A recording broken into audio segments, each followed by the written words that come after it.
Chicago, after the city's most violent month in over 20 years, civil rights and community leaders in Chicago are grappling to find answers, and even looking to President Obama for help, to stem the bloodshed in the nation's third-largest city.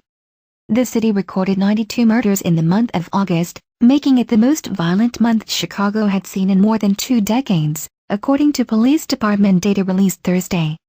The grim death toll for the month marks a low point in what has been a difficult year for the nation's third-largest city. Already, the city has recorded 474 murders, about 47% more killings than Chicago tallied at the same point last year and more murders than New York and Los Angeles combined. It's the most murders Chicago has recorded in a single month since June 1993, when the city tallied 99 murders. Back then, the city was grappling with gang warfare in the midst of the crack cocaine epidemic, and the city recorded 855 murders for the year.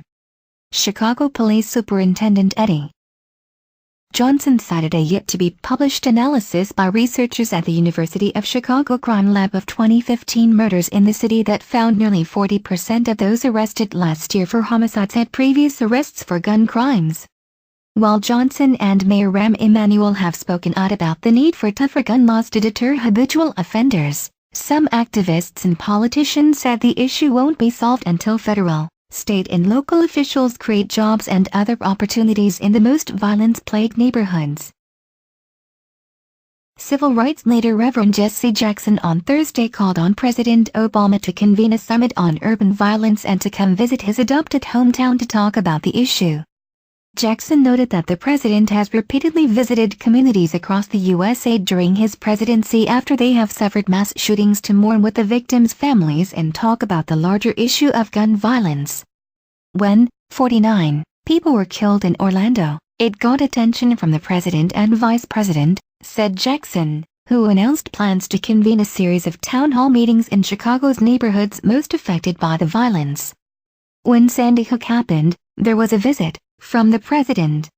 When it happened in Colorado, there was a visit. We can't get a visit. We need a plan to deal with the causes and cures of the violence. The White House did not immediately respond to Jackson's criticism. White House Press Secretary Josh Earnest did weigh in earlier this week on the surge of gun violence in